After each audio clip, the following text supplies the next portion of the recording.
안녕하세요. 저는 30대이자 어린 딸 하나 있는 이혼녀입니다. 과거보다 이혼율이 높아지고 있는 요즘, 각기 다른 사연들을 볼 때면 제 이혼은 그나마 평범한 편인 건가 하는 위안을 받아요. 그럼에도 이 세상에서 아프지 않은 이혼은 하나도 없겠죠. 제 이혼도 그랬습니다. 제게는 이혼을 하는 것이 훨씬 득될 게 많은 방향이었기에 최선의 결정을 내린 거지만 그 결정을 내리기까지 마음고생 많이 했어요. 당연히 흔한 고부 갈등도 있었고 남편과의 문제도 있었죠. 흔할 것 같으면서도 한편으론 기적 같기도 했던 제 사연을 지금부터 들려드리겠습니다. 평범하게 자라서 평범하게 살 줄 알았던 제가 드라마에서나 보던 돈 많은 집에 시집을 가게 되면서 인생이 달라지기 시작했어요. 원래 저랑 남편은 학원 강사랑 학생 사이로 만났습니다. 제가 영어 강사고 남편이 당시 토익을 준비하는 학생이었어요. 남편은 저랑 동갑이었는데 우리 학생들 중에서도 남편이 다소 나이가 있는 편에 속해 있어서 저는 더 좋게 보았습니다. 뒤늦은 나이에도 본인의 커리어에 도전하는 남편에게 용기를 주고 싶기도 했었어요. 그래서 남편에게는 항상 궁금한 거 있으면 부담 없이 찾아오라는 말을 꼭 해줬습니다. 남편은 정말 적극적으로 저를 찾아왔었어요. 수업이 없는 날에도 찾아왔었는데 저는 그게 정말로 자격증에 관한 일 때문인 줄 알았습니다. 그런데 남편은 어느 순간부터 취업이나 학습 부분의 질문이 아닌 제게 전화번호를 물어봤어요. 당연히 처음에는 관심 없다고 좋게 거절을 했지만 남편의 꾸준한 마음에 흔들려서 얼떨결에 사귀게 되었습니다. 그 인연으로 본의 아니게 결혼까지 하게 되었죠. 결혼 준비 과정에서 알게 된 건데 남편은 꽤나 돈이 있는 집안의 자제였습니다. 그건 결혼하기 전 남편 집에 인사를 하러 갔다가 알게 되었어요. 남편을 통해서 집안이 넉넉한 편이라고 언지를 듣긴 했는데 부자 동네로 소문난 곳에 단독주택을 소유하고 있는 집안인 줄은 상상도 못했습니다.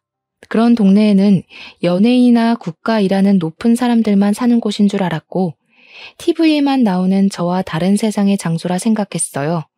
만약 결혼을 약속하기 전에 남편 집안이 우리 집안과 상당한 수준 차이가 난다는 걸 알았더라면 솔직히 이 결혼에 대해 고민해 봤을 것 같네요. 제가 왜 이런 생각을 했냐면 시부모님께 인사하러 갔을 때 시모가 제게 제일 먼저 이런 말을 했기 때문인데요. 아가씨가 강남 학원 강사가 아니었으면 우리 아들 짝으로 허락 안 했을 거예요. 내 말은 우리 아들 책임지고 공부랑 자격증 좀 따게 가르치라고 허락해준다는 거예요. 그 정도로는 쓸모 있어 보이니까. 처음엔 시모의 말을 듣고 당황했습니다. 그때만 해도 시모의 성격이 보였다기보다는 머릿속이 새하얘져서 내가 잘못 들었나 의심할 뿐이었어요. 나중에 남편이 제게 따로 해준 설명 때문에 시모가 왜 그런 식으로 말을 했는지 아주 조금은 이해할 수 있었습니다. 우리 엄마가 원래 말이 좀 세. 우리 엄마 워낙 며느리 보는 눈이 높아서 웬만하면 한 번에 통과받기 어려운데 자기는 마음에 드나 봐. 잘됐다.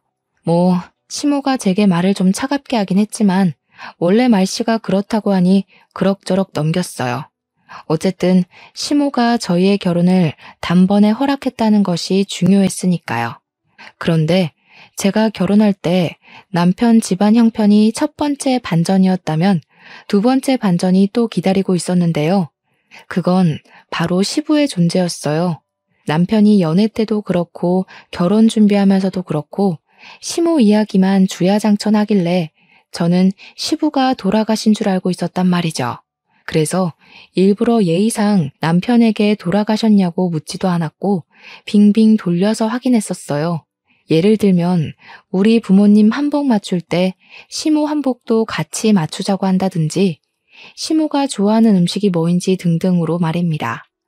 제가 이렇게 얘기했을 때 만약 시부가 살아계신다면 남편이 알아서 시부 이야기를 꺼낼 줄 알았어요.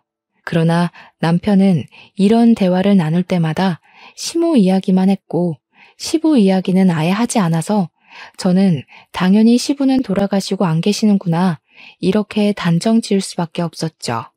그런데 청첩장을 제작할 때 남편이 시부 이름을 올리는 겁니다. 그걸 보고 얼마나 당황했는지 몰라요. 제가 남편에게 누구냐고 시부냐고 물었더니 남편이 표정 하나 바뀌지 않고 고개를 끄덕이면서 그렇다고 하더라고요. 지금 대답이 중요한 게 아니잖아요. 저는 시부가 있다면 왜 소개를 안 시켜줬는지 그것에 대한 설명이 듣고 싶어서 물은 거였어요. 실제로 남편은 저를 시모에게만 인사시켜줬거든요. 상견례도 시부 없이 시모와만 했어요. 그러니 제가 남편 앞에서 당혹스러운 얼굴을 보이는 게 전혀 이상할 것도 없었습니다. 저는 남편에게 대체 왜 시부가 있다고 말하지 않았냐 묻자 남편이 별일 아니라는 듯 한마디를 던졌습니다. 사이가 안 좋아서 신경 쓸 거 없어. 원래 오래전부터 없는 사람이나 마찬가지였으니까. 그게 다였어요. 남편의 대답에 황당해서 말문이 턱 하고 막히고 말았습니다. 아니, 아무리 사이가 안 좋다고 한들 결혼을 하게 될 사이인데 부모님을 전부 다 소개해줘야 하는 게 아닌가요?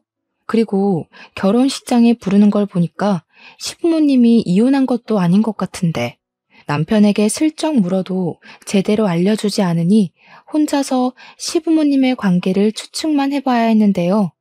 시부모님이 아마 이혼은 하지 않고 별거만 하고 있었던 게 아닐까. 그땐 그렇게 예상했습니다. 소개를 시켜주지 못할 정도로 사이가 안 좋았다면 그런 사정이라고 말이라도 해줄 것이지. 시부의 존재를 알게 된 순간 저는 마치 죽은 사람이 도로 살아난 것처럼 당황스러운 기분을 느꼈습니다. 남편은 결혼식 때에 제게 처음으로 시부를 먼저 언급했었는데 그것마저 황당한 주의였습니다. 남편 말이 시부는 그냥 결혼식 자리만 지키러 오는 거니까 모시지도 말고 인사도 하지 말라더군요. 시부와는 같이 안 살아서 결혼식 때 말고는 볼 일도 없다면서 말이죠. 그런 경고 아니더라도 어차피 시부 되는 분과는 인사를 못했어요. 결혼식이 끝나자마자 시부가 사라졌거든요. 남편 말처럼 시부는 아버지로서 혼주석에 자리만 딱 지키고는 바로 가버린 듯 싶었습니다. 남편이나 시모나 정말로 시부와 사이가 안 좋은지 시부가 사라졌는데 원래 없던 사람이었던 것 마냥 신경도 안 쓰더라고요. 저는 결혼을 하고 나서도 유일하게 찝찝했던 부분이 바로 시부였어요. 자꾸만 마음에 걸리는 게 이상했죠. 그런데 남편 말대로 시부는 정말 볼 일이 없어서 시간이 흐르니 그 찝찝함도 끝내 잊게 되었어요. 저는 시모의 제안 때문에 합가를 하게 되었는데요. 시모가 시댁이 이렇게 넓은데 뭐하러 나가 사냐면서 2층 전체를 저와 남편에게 쓰라며 내주셨어요. 그렇게 나쁜 조건은 아닌 것 같아 그렇게 하기로 했습니다. 남편은 저랑 결혼하고도 자격증 따느라 공부하고 있었는데 말이 공부지 그냥 백수 신분이었어요. 그럼에도 저희가 돈 걱정은 안 해도 됐던 게 재산 많은 시모 덕분에 딱히 돈 들어갈 곳이 없었기 때문이었죠. 시모는 한 회사의 대표였거든요. 명성이 높으니 만약 제가 잘 나가는 학원의 강사가 아니었다면 정말로 시모가 저를 안 받아줬을지도 모르죠. 회사 대표니까 자기 아들 결혼 상대를 고를 때 얼마나 깐깐하게 보겠어요. 웬만한 여자들은 눈에 차지도 않았을 겁니다. 저는 시모와 딱히 부딪히는 부분은 없었어요. 시모의 말투가 차가운 것만 아니면 제가 시모에 대해 불만 품을 일이 없었습니다. 그런데 어느 날부터 저희 관계가 좀 이상하게 틀어졌어요. 그게 언제부터였냐면 제가 학원 쉬는 날이었는데요. 시모가 외출하고 남편도 약속이 있다고 외출해서 집엔 저 혼자 있을 때였어요. 그때 누군가가 무단으로 집에 들어오는 소리가 들렸습니다. 주방에 있던 제가 기척에 깜짝 놀라서 나가봤어요. 도둑인가 강도인가 떨리는 심장을 부여잡고 마주한 사람은 뜻밖의 인물이었는데요. 다름 아닌 결혼식 때 보고 한 번도 본 적 없던 시부인 겁니다. 시부를 다시 만나게 된 건 제가 남편과 결혼한 지 4개월이 되던 해였습니다. 아, 세아가 있었니? 집에 아무도 없지? 내가 뭐 좀 찾을 게 있어서 들렸다. 나 신경 쓰지 말고 볼일 봐라. 시부는 얼떨떨한 저를 두고 어딘가로 향했는데 그곳은 시모가 쓰고 있는 안방이었어요. 저는 거실에 덩그러니 서서 시부가 나오길 기다렸습니다. 한참 있다가 시부가 안방에서 나왔는데 들어올 때는 없던 짐가방을 메고는 금세 나가버리셨어요. 그 싱거웠던 순간이 시부와의 2번째 만남이었습니다. 시부와 3번째 만남까지는 더 얼마 안 걸렸어요. 시부가 집에 왔다 간 지 몇 시간이 지나지 않아서 시부한테 전화가 왔는데요. 전화를 받았더니 시부가 제 학원을 알아서 명함을 보곤 연락하게 됐다더군요. 세아가, 내가 부탁할 게 있는데 조금 전에 집에 들렀다가 작은 가방 하나를 흘린 것 같거든. 혹시 집에 사람들 들어온 게 아니면 좀 갖다 줄 수 있을까? 주소 보내줄게. 저는 시부가 알려준 대로 집 어딘가에 있을 작은 가방을 찾아봤는데 안방 바로 앞에 떨어져 있더라고요. 시부에게 알겠다고 말씀드리고 전화를 끊었습니다.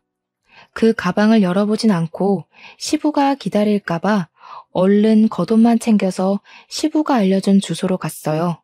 그런데 도착한 곳이 좀 의외였습니다. 제 눈앞에 웬 컨테이너 박스 하나만 덜렁 있더라고요.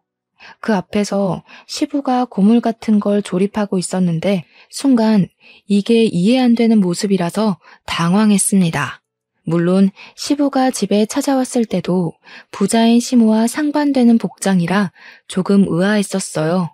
근데 그건 그냥 복장만 그렇다고 생각했지 시부의 현재 형편마저 어려울 줄은 그때 처음 알았습니다.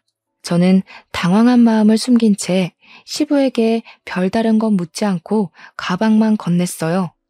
시부는 그런 저에게 고맙다고 웃으면서 시간 괜찮으면 커피 한잔하고 가겠냐고 물어보는데 어쩐지 그런 시부의 모습이 쓸쓸해 보여서 냉큼 그러겠다고 수락했네요. 제일 궁금한 집안 이야기는 시부가 꺼내지 않는 이상 제가 먼저 할 수가 없어서 그저 시부의 관심사인 고물 조립하는 이야기만 잔뜩 나누고는 집으로 돌아왔습니다. 그 잠깐 나갔다 온 사이에 시모랑 남편이 어느새 먼저 집에 와 있더라고요. 근데 분위기가 심상치 않아 보였어요. 아직 겉옷도 벗지 않고 다녀왔다는 인사도 못했는데 남편이 제 앞을 가로막았습니다. 그리곤 어딜 다녀왔냐고 날카롭게 묻길래 왜 이러나 싶었죠. 시부를 만나고 왔다는 사실을 숨기는 게 더 이상할 것 같아 솔직하게 말했더니 내가 아빠 만나지 말랬잖아. 우리 집에서 아빠 상종도 안 하고 있는 거 모르겠어? 경고해줬는데 왜 뜬금없이 안 하던 짓을 해? 남편이 다짜고짜 성질을 내더라고요. 갑작스러운 남편의 태도에 당황스러워서 입을 다물고 있는데 이제는 시모가 제게 오더니 저를 차갑게 노려보았습니다. 너 경고다. 한 번만 더 그 양반 만나면 내 집에서 퇴출당할 줄 알아라. 어디서 집안일에 쓸데없이 끼어들려고 해. 2번 기회는 없다. 알겠니? 시모와 남편은 왜 이렇게도 시부를 멀리해야 하는지 이유도 알려주지 않고 무작정 가까이 하지 말라고만 했어요. 제가 남편에게 물어봐도 남편이 제게 하는 말이라고는 제가 알 바 아니라고만 하면서 시모처럼 또 시부를 만난다면 가만두지 않을 거라고 성질만 내서 더는 물어볼 수도 없었죠. 하지만 저는 아무래도 이 호화로운 집을 두고 시부가 그런 고물이나 조립하면서 사는 게 마음에 걸렸어요. 원래 사람은 초라한 것에 더한 동정을 느낀다고 하잖아요. 무슨 이유인지는 모르겠지만 이유를 모르기 때문에 그저 시부가 너무 불쌍하기만 했던 것 같아요. 그래서 저는 시모와 남편 몰래 시부에게 혹시 필요한 게 있다면 문자해달라고 연락했습니다. 그리고 며칠 뒤 시부에게 문자가 왔는데 혹시 돈을 좀 빌려줄 수 있냐고 하더라고요.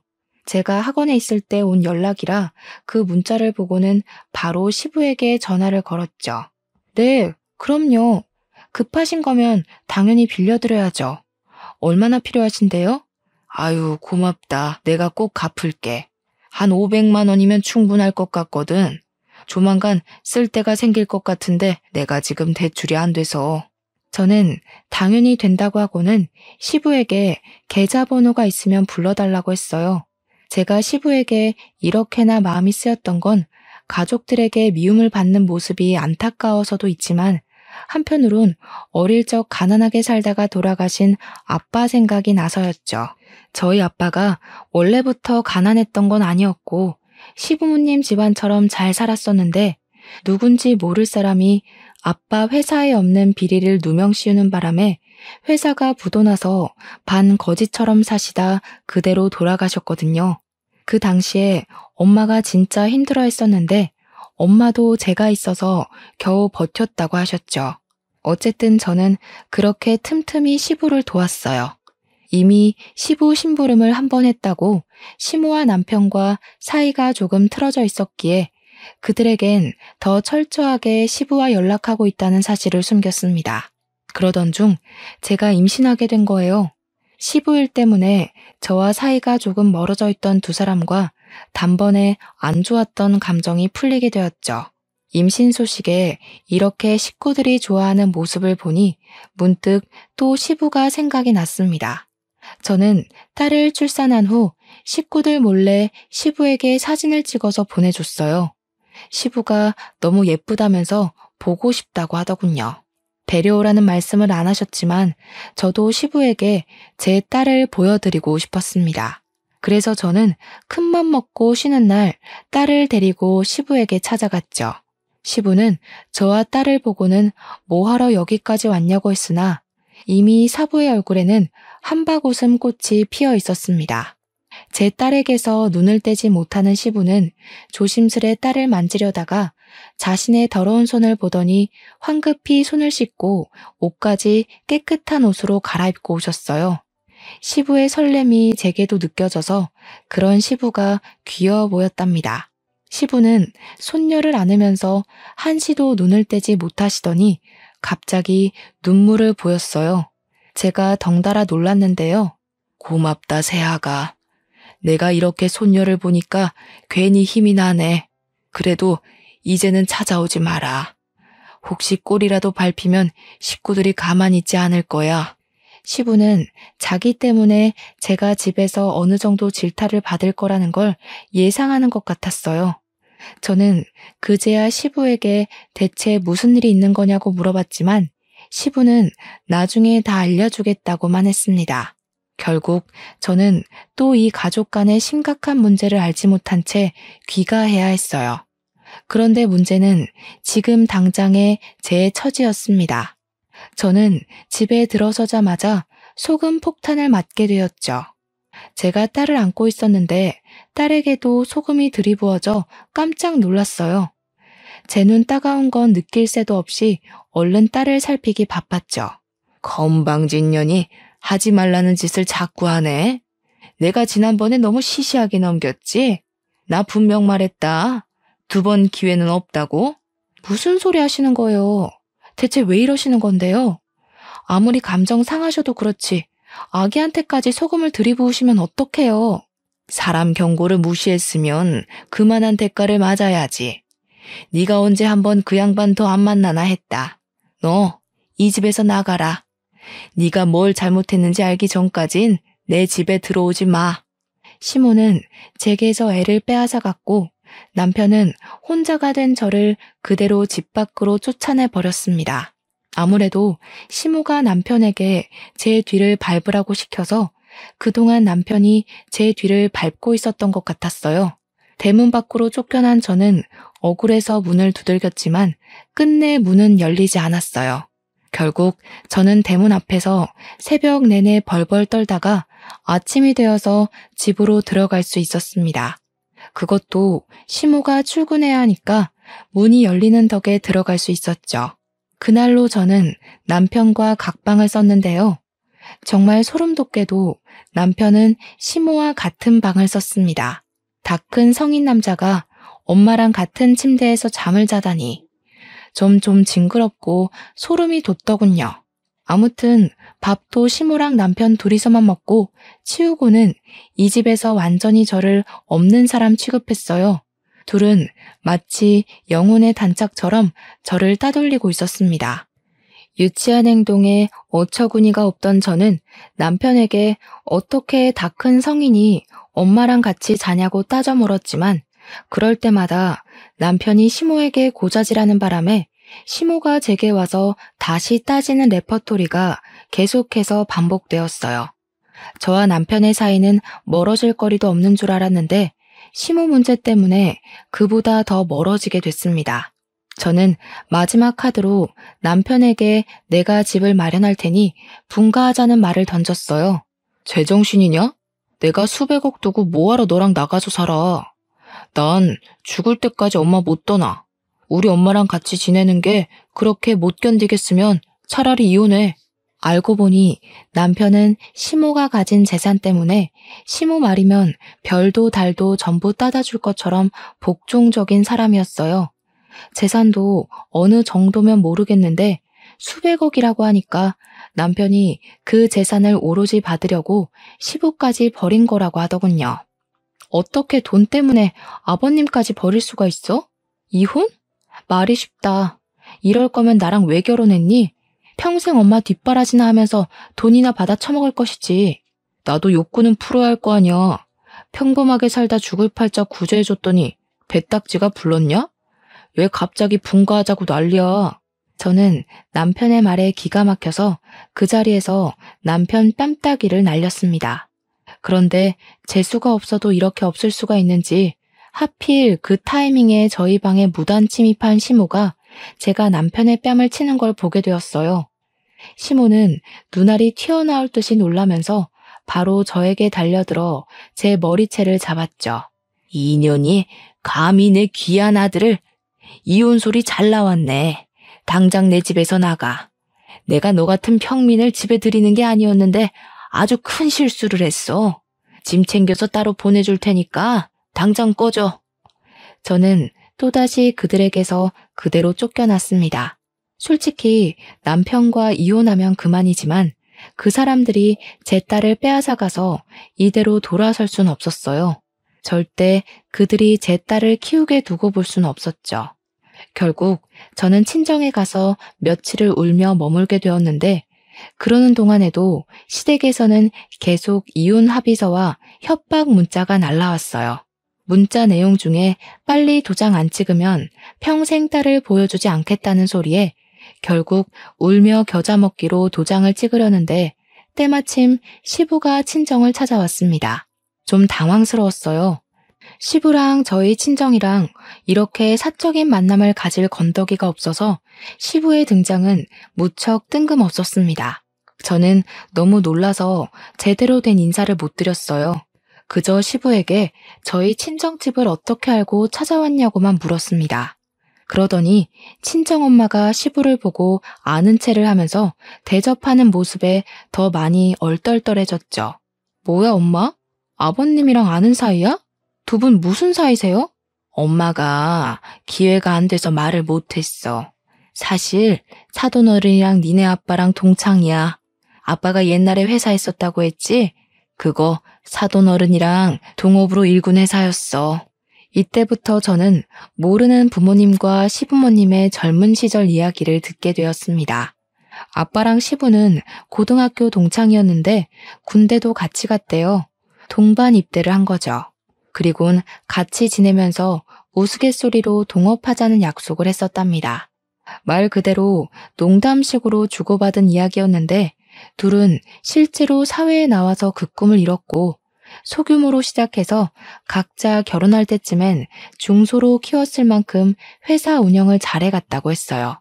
여기까지도 이미 제겐 놀라운 사실이었는데 지금부터는 말문이 막힐 만큼 충격적인 전개로 흘러갔어요. 저는 어릴 적 아빠 회사가 부도나서 아빠가 그것 때문에 많이 힘들어해 돌아가신 걸로 알고 있었습니다. 그런데 사실은 그게 아니었대요. 사실은 부도가 난 게 아니라 아빠 혼자 회사에서 쫓겨났던 거라고 합니다. 회사가 커지면서 회사 내에 내부 고발자가 생겼는데 그 사람이 아빠를 콕 집어서 공금횡령으로 거짓 소문을 퍼뜨렸다고 했습니다. 그것 때문에 사원들의 반발을 피할 수 없었던 아빠는 공동 대표직에서 쫓겨나게 되었다고 했어요. 그리고 그 다음 우리 아빠 못지않게 시부가 많이 힘들어했다고 했습니다. 독단 대표가 된 시부는 아빠가 그렇게 쫓겨난 이유를 받아들이지 못했대요. 시부가 누구보다 아빠를 잘 아는 사람이기도 했고 자신보다 아빠의 운영 방식을 더 믿고 고수했기에 그렇게 회사를 소중하게 생각했던 사람이 횡령을 했다는 사실이 말이 안 된다고도 생각했대요. 그래서 시부가 결국 내린 결정은 회사 문을 닫는 거였답니다. 그리고 그때 그걸 못하게 막은 사람이 바로 내부 고발자였다는데요. 그 내부 고발자는 다름 아닌 시모라고 했어요. 시모는 시부를 회사 단독 대표로 만들기 위해서 우리 아빠를 쫓아낼 궁리만 했었던 사람이라고 했습니다. 시부는 그걸 알게 되었지만 너무 늦게 알아서 속수무책 당할 수밖에 없었고 우리 아빠는 그 누명 때문에 징역도 살았었다고 했어요. 시부는 이 모든 사태의 원인이 시모의 짓이란 걸 알고는 사원들에게 면목이 없어서 회사 대표직에서 물러났는데 시모가 아주 뻔뻔하게 그 자리를 꿰차고 들어가서 지금까지 저렇게 잘 먹고 잘 살고 있는 거라고 합니다. 시부가 그런 시모와 아직 이혼하지 않고 있었던 이유는 우리 아빠의 억울함을 풀어주려면 언젠가는 이 혼인관계가 시모의 발목을 붙잡을 유일한 찬스일지 모른다고 생각해서 유지하고 있는 셈이라고 하셨어요. 저는 부모님과 시부모님과의 관계성을 대충 다 들었는데도 여전히 혼란스러웠어요. 뭐가 어떻게 되었든 결국 우리 아빠가 죽은 건 시모라는 사실이잖아요. 저는 그럼 저희 아빠를 죽인 사람의 아들과 결혼을 한 거 아닙니까? 결국은 죽은 아빠에게 죄를 짓고 있었다는 생각이 물밀듯이 들었고 제게 이런 감정을 만들어준 시모와 남편에게 금세 짜증이 밀려왔습니다. 그때 아무 말도 못하고 있는 제 앞으로 시부가 작은 가방 하나를 내밀었어요. 그 가방은 지난날 시부가 제게 부탁해서 가져다 달라고 했던 그 가방이었죠. 네가 열어보길 바랬는데 네 아빠처럼 야무지고 착해서 그런가 확인을 안 해봤더구나. 한번 열어봐봐. 안 싸돈보다는 너한테 주는 게 맞는 것 같아서 내내 갖고 있었어. 시부 말로는 그날 이 작은 가방을 일부러 떨어뜨리고 왔다고 했어요. 제가 그 가방을 열어보길 바라면서요. 이게 왜 내 것이라고 말을 하는지 여전히 시부의 말이 이해되지 않아서 저는 바로 가방을 열어보았습니다. 안에는 오래된 캠코더 하나가 들어있었어요. 그 캠코더를 들고서 시부에게 이게 뭐냐고 물어보니까 시부는 대답 대신 캠코더를 틀어주었습니다. 그 캠코더엔 아기 때의 제 모습부터 아빠와 함께했던 추억들이 담겨있는 영상이 들어있었어요. 솔직히 말하면 아빠는 제가 초등학생일 때 돌아가셔서 기억이 흐릿했거든요.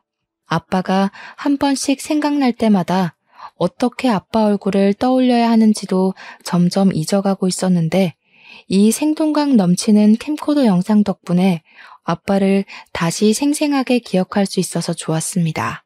그렇게 그 영상을 보면서 아빠가 제게 어떤 사람이었는지 추억할 수 있었는데요. 추억에 빠져있기도 잠시 마지막 순서의 영상이 다른 영상들과 다르게 결이 좀 달랐습니다.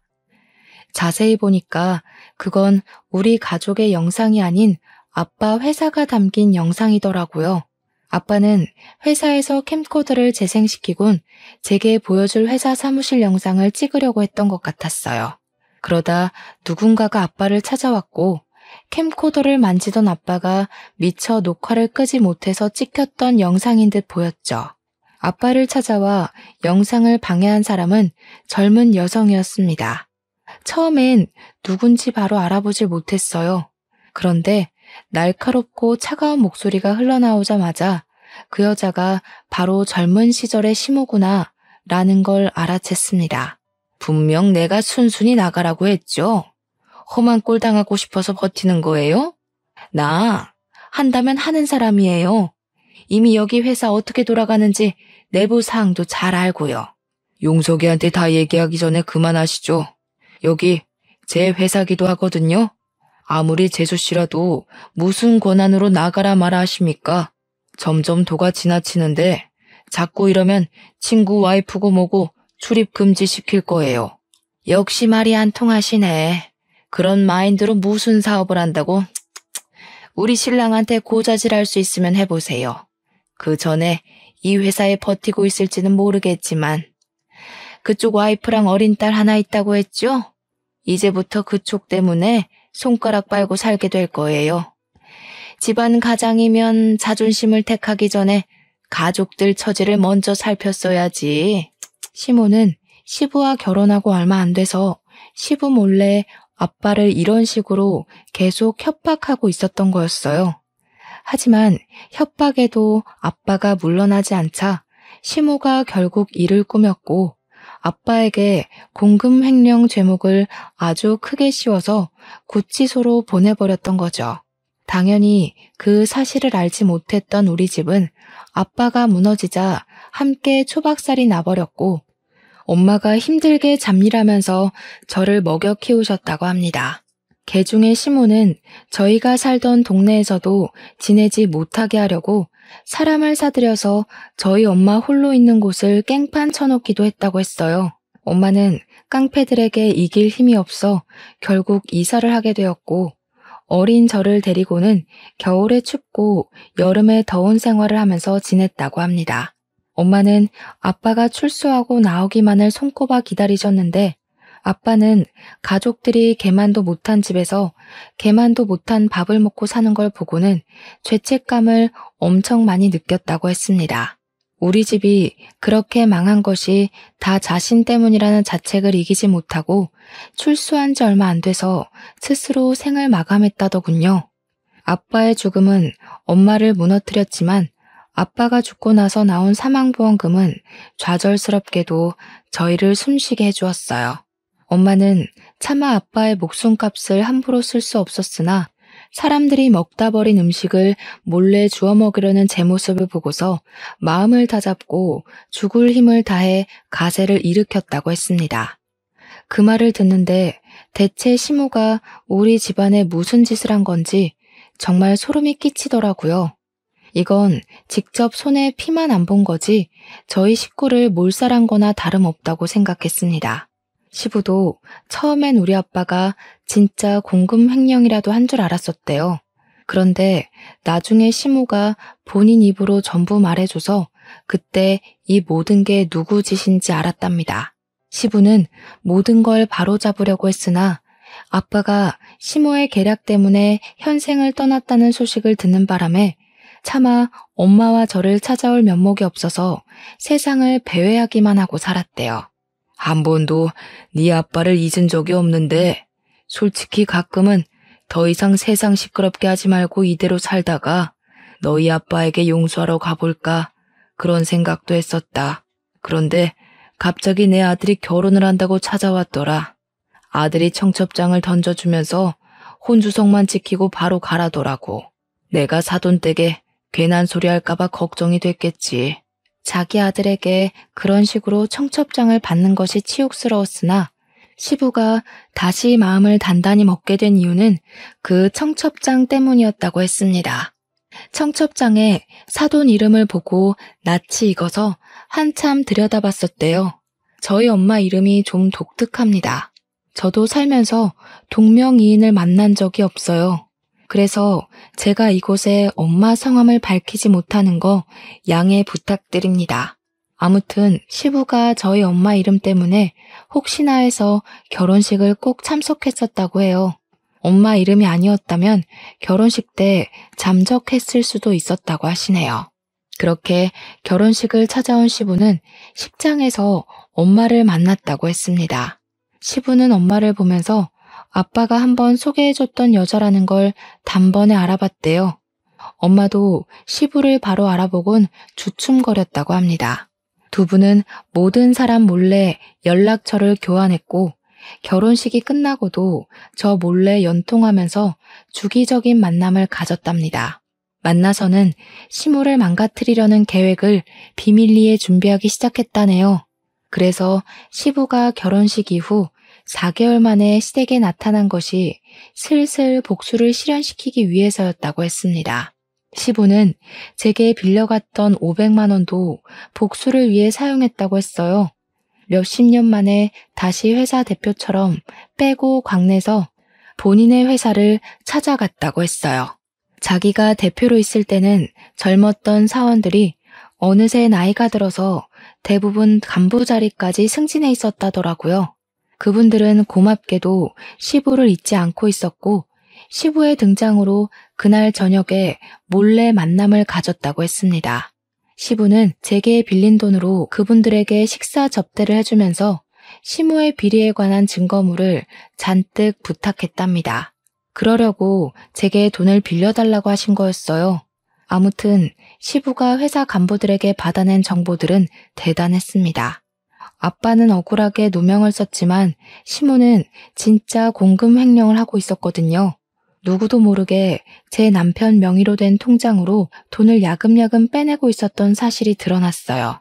그뿐만이 아니라 간부 직원들이 시모의 성과를 버티기 어려웠는지 시모의 횡포를 추가로 고발해주는 덕에 시모를 고소하기 위한 증거를 모으기는 식은 죽 먹기였다고 했습니다. 그들은 시모 다음 차기 대표로 대기하고 있는 제 남편도 맡고 싶어하는 듯 했어요. 제가 회사 운영에 대해 잘은 모르지만 남편 같은 대표라면 당연히 뿌리도 못 내리게 막는 것이 맞는다고 생각했어요. 아무튼 시부는 받은 증거물을 가지고 바로 시모를 소송했습니다. 소장이 나오자 회사는 빠르게 압수수색을 당했고 아무것도 모른 채 집에 있던 시모는 형사들이 들이닥쳐서 바로 구속되었어요. 저는 그 소식을 시부에게 뒤늦게 전달받고서 빼앗긴 제 딸이 걱정돼서 급하게 시댁으로 갔습니다. 그러자 남편이 어수선하게 집을 돌아다니다가 집에 들어온 저를 발견하고는 곧바로 멱살을 잡더군요. 네가 우리 엄마 깜빵 보냈지? 제정신이냐? 반항도 정도껏 해야지. 감히 시어머니 되는 사람을 깜빵에 보내? 별것도 아닌 사람을 재벌집 며느리로서 만들어줬으면 매사에 넙죽 엎드릴 것이지. 이게 지금 뭐하는 짓이야? 왜? 네 돈줄 끊기게 생겨서 불안하니? 네 엄마 때문에 우리 아빠는 죽기까지 했는데 고작 수갑 차는 걸로 이렇게 화내면 곤란하지. 재산 잃는 게 겁나는 거면 이제 회사 대표는 네 아빠일 텐데 마마보이 타이틀 버리고 파파보이 해보던가. 너랑 결혼까지 하는 게 아니었는데 그냥 갖고 놀다 버릴 걸 그랬나 봐. 선생이라고 어디 써먹을 때 많을 것 같아서 결혼했더니 정말 똑똑한 척하는 골빈년이었네. 얼마나 할 짓이 없었으면 우리 아빠랑 손을 잡고 남편을 망가뜨린대? 할 짓이 없어서 망가뜨린 게 아니라 너랑 네 엄마는 둘이서 애초에 삽질만 하고 있었던 거야. 둘이서 짝짝쿵 잘 맞아서 머리 잘 굴렸던 게 아니고 그냥 자만에 취해서 뒤에서 무슨 일이 일어나고 있는지 살피지도 못하는 장님이었던 거라고. 어쨌든 위자료 두둑하게 준비해놔. 곧 소송장 날아갈 테니까. 저는 남편에게 이혼 위자료, 정신적 배상, 양육비를 준비하라고 했습니다. 그러고는 제 딸을 안고 그 집을 나왔어요. 부잣집 동네라고 신기해서 발을 들였던 때가 엊그제 같은데 이런 봉변을 당하고 이런 악연을 만들어서 나오게 될 줄은 상상도 못했습니다. 원래는 와보지도 못할 동네였다면 이제는 쳐다보고 싶지도 않은 동네가 되어버렸어요. 구속된 시모는 공금 횡령한 돈을 다 배상하라는 판결이 내려져서 엄청난 빚쟁이가 됐었습니다. 그 돈을 해결해야 돼서 남편은 커다란 시댁집을 내놓을 수밖에 없었을 거예요. 시부 말에는 그 집이 현재 부동산에 나와 있다고 하더라고요. 그리고 시모가 빠지자 공석이 된 회사 대표 자리에는 다시 시부가 들어갔습니다. 시부는 저와 엄마를 따로 초대해줬어요. 그래서 엄마랑 같이 시부 사무실에 화분을 들고 찾아갔습니다. 시부 사무실 안에는 아빠랑 같이 회사를 키우면서 수상했던 각종 상이나 해외 출장 사진 등이 걸려 있었어요. 그리고 시부 탁자에도 아빠랑 시부가 나란히 사무실 책상에 앉아서 웃고 사진이 작은 액자로 세워져 있었습니다. 문득 너무 감사했어요. 아빠가 정말 좋은 친구분을 두셨구나 생각하면서 그게 너무 다행이라고 생각했고, 저도 누군가에게 또 누군가와 이런 친구 관계를 맺었으면 좋겠다고 동경스럽게 보기도 했습니다. 시부와 엄마는 서로 과거 얘기를 하면서 감사했다, 미안했다 같은 얘기를 한참 나누고 있었습니다. 그리고 시부 품에는 또 제 손녀가 안겨 있었어요. 이제야 1살을 넘긴 제 딸은 시부가 미리 사놓은 애착 인형이 마음에 드는지 시부 품에서 얌전히 그것만 조물락거리고 있었습니다. 제 딸이 저희 엄마 품에도 잘 안 안기려고 하는데 시부 품에선 가만히 있는 것 보면 한 번씩 신기했네요. 그리고 이제 그만 시부가 저희에게 식사까지 대접하겠다고 자리를 이동하려고 했습니다. 그런데 그때 사무실 문이 먼저 열리더니 졸지에 엄마를 잃고 길바닥에 나앉은 전 남편이 시부를 찾아왔더라고요. 파파보이가 돼보라는 제 말대로 하려는 건지 완전 거짓골을 하고서도 시부 앞에 나타났길래 어이가 없었습니다. 아빠, 내가 잘못했어. 그래도 아들인데 내치진 않을 거지? 나 엄마가 얼마나 무서운 사람인지 이제 깨달았어. 엄마처럼 살면 결국 그 꼴 난다는 거 아빠한테 똑똑히 배웠다고. 이제 어떻게 살아야 될지 알 것 같아. 아빠, 나 좀 받아줘. 그래도 내가 아빠한테 하나밖에 없는 핏줄이잖아. 남편은 최대한 불쌍하게 행동하면서 시부에게 사정했습니다. 그러자 시부가 제 딸을 다시 제게 넘겨주었어요. 그러고는 제 딸이 못 보게 얼굴을 가려달라고 하더니 손에 들고 있던 믹스커피를 전 남편 얼굴에 냅다 뿌려버렸습니다. 내가 죽어서도 네 앞으로 남길 재산 같은 건 없으니까 썩 꺼져라. 너까지 깜빵에서 젊은 세월 낭비하고 싶으냐? 요즘 젊은이들이 얼마나 치열하게 살고 있는지 세상 기어다니면서 배우기나 해. 그저 부모 밑에서 편하게 먹고 살 궁리만 하는 기생충 같으니라고. 당장 내 사무실에서 나가. 시부는 무릎을 꿇고 싹싹 비는 전 남편을 보고도 냉랭했고 사람까지 불러서 전 남편을 회사 밖으로 내쫓았습니다. 그게 전 남편과의 마지막 모습입니다. 그 뒤로 사무실에 덩그러니 남겨진 저희에게 시부가 다소 파격적인 제안을 해왔어요. 나중에 천천히 얘기하려고 했는데 이왕 돈 얘기 나온 거 지금 하겠다고 하면서 갑자기 엄마에게 우리 아빠의 억울한 죽음에 대한 배상을 하고 싶다며 거액을 제안하는 겁니다. 전에 제게 빌린 500만 원도 갚고 싶다면서요. 엄마는 시부의 말에 됐다며 한사코 거절했고 이미 시모가 죗값을 받은 걸로 속이 편해졌다고 하는데 시부가 기어코 챙겨주겠다고 했어요. 이 회사 저 혼자 일으킨 거 아닙니다. 잘 아시잖아요. 안사동께서 받아주셔야 저도 하늘 위에 있는 제 친구 놈 볼낯이 있죠. 부담 느끼지 마시고 남편 퇴직금이 이제야 나오는 거라고 생각해 주세요. 엄마는 시부의 진심에 크게 흔들려서 결국 그 거액을 받았습니다. 저희는 시부에게 감사해서 한참 고개를 숙였어요. 그런 시부 덕분에 엄마와 저는 환상 속에서나 있던 부자들만 사는 동네에서 살게 되었는데요. 시댁이 있던 동네는 아니고요. 저희는 주택 말고 아파트로 갔어요. 몇십 년을 주택에서 살았다 보니까 엄마가 아파트에 살고 싶다고 하더라고요. 지금 엄마는 너무 예쁘고 큰 집에서 매일 아침 설레는 마음으로 눈을 뜨십니다. 평수가 얼마나 넓냐면 딸이 실내에서 움직이는 전동차를 타고 놀 정도예요. 저도 그런 집은 처음 살아봐서 기분은 좋더라고요. 그리고 가끔 시부가 손녀를 보러 집으로 놀러 오곤 하는데 빈손으로 오셔도 된다니까 올 때마다 꼭 선물을 들고 오세요. 손녀 선물이 한 70% 차지하고요. 30%는 저 엄마의 선물이네요. 시부는 우리 아빠를 생각해서라도 자신이 목숨이 다하는 날까지 저희 가족을 책임져 주겠다고 했는데 그게 시부에게 살아갈 의지가 되는 것 같아서 적극적으로 거부하진 못했어요. 이제는 죄송하단 말보다 감사하단 말을 더 많이 하면서 살고 있답니다. 제 사연은 여기까지예요. 흔한 이혼 소재였지만 그래도 제게는 살아생전 중 가장 큰 풍파였습니다. 이제는 한동안 꽃길만 걸었으면 좋겠네요. 청취자분들도 아픈 일 훌훌 털어버리시고 꽃길 걸으면서 행복하시길 바랍니다.